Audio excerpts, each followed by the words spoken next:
ایک یہودیہ عورت تھی، اس کا ایک بچہ تھا، گھر میں 2 لوگ رہتے ہیں، ایک یہودیہ ماں رہتی ہے، ایک یہودی بچہ رہتا ہے۔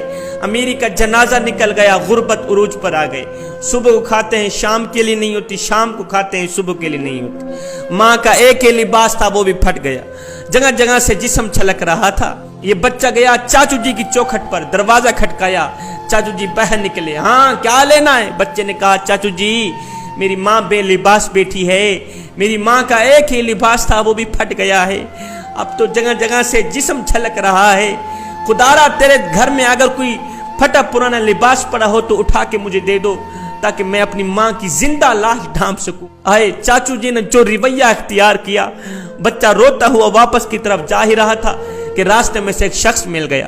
اس شخص نے کہا او بچے خیر تو کیوں رو رہا ہے؟ بچے نے کہا نہ پوچھ میاں، میری ماں بے لباس بیٹھی ہے، میری ماں کو لباس کی اشد ضرورت ہے۔ چاچو جی کے گھر گیا تھا لباس لینے، اس نے مجھے دھکے دے کر حویلی سے باہر نکال دیا، بس دل جو رو رہا تھا آنکھیں بھی رو پڑی۔ اس شخص نے کہا او بچے رو مت، چاچو جی نے اگر لباس نہیں دیا تو کیا ہوا؟ میں تجھے ایک ایسا در نہ بتاؤں جہاں دشمن بھی گیا ہے خالی ہاتھ واپس نہیں آئے۔ بیٹے اگر تو نے ماں کے لیے لباس لینا ہے تو کسی اور کے دروازے پہ نہ جا، چلا جا محمد کی چوکھٹ پر۔ میں نے سنا ہے اس کے دروازے پر اگر کوئی دشمن بھی چلا جاتا ہے خالی ہاتھ واپس نہیں جاتا، اور سن لے وہ ہے مسلمانوں کا نبی۔ یہ بچہ گیا اپنی یہودیہ ماں کے پاس، کہا ماں چاچو جی نے جو رویہ اختیار کیا، روتا ہوا واپس کی طرف آ ہی رہا تھا، راستے میں سے ایک شخص مل گئے، اس نے کہا اگر ماں کے لیے لباس لینا ہے تو کسی اور کی چوکھٹ پہ نہ جا، چلا جا محمد کی چوکھٹ پر جہاں دشمن بھی جاتا ہے خالی ہاتھ واپس نہیں جاتا۔ ماں نے کہا نہیں بیٹے اس کے دروازے پہ نہ جانا، میں نے سنا ہے وہ مسلمانوں کا نبی ہے، اور یہ بھی سنا ہے کہ اس کو جو بھی ملتا ہے اسی کا ہی ہو جاتا ہے، وہ جس کو دیکھتا ہے نا اس کو اپنا ہی بنا لیتا، کہیں ایسا نہ ہو اس کی نظر تم پر پڑے اور تو اسی کا بھی نہ ہو جائے۔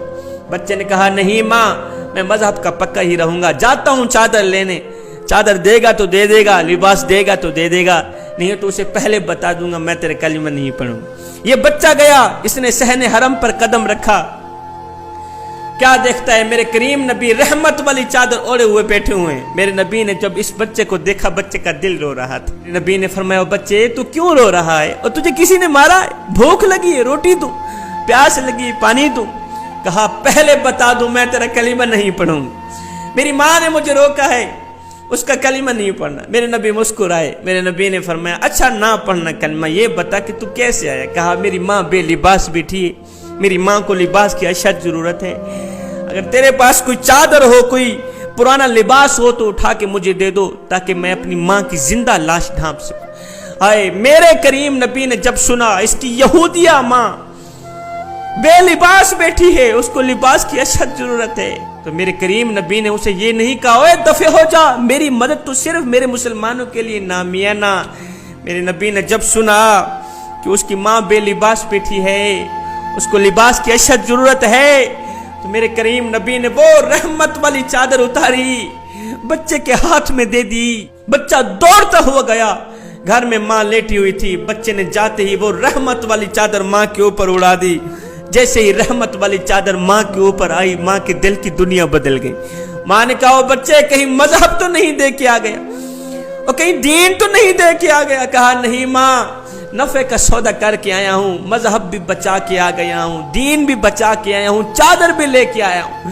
ماں نے کہا بچے او میرے لخت جگر، میرے نور نظر، تو سگے چچا جی گھر گیا تھا لباس لینے، اس نے تجھے دھکے دے کر حویلی سے باہر نکال دیا، کتنا کریم ہے مسلمانوں کا نبی، کتنا رحیم ہے مسلمانوں کا نبی، تیری ماں کا جسم ڈھانپنے کے لیے تجھے چادر دے دی بیٹے، کتنا کریم ہے مسلمانوں کا نبی، کتنا رحیم ہے مسلمانوں کا نبی۔ بیٹے وہ نبی بھی سچا ہے، اس کا دین بھی سچا، اس کا خدا بھی سچا، بیٹے اس نبی کے دین کو ماننا چاہیے، اس لیے کہ جو نبی غیروں کا اتنا خیال رکھتا ہے وہ نبی اپنوں کا کتنا خیال رکھتا ہوگا۔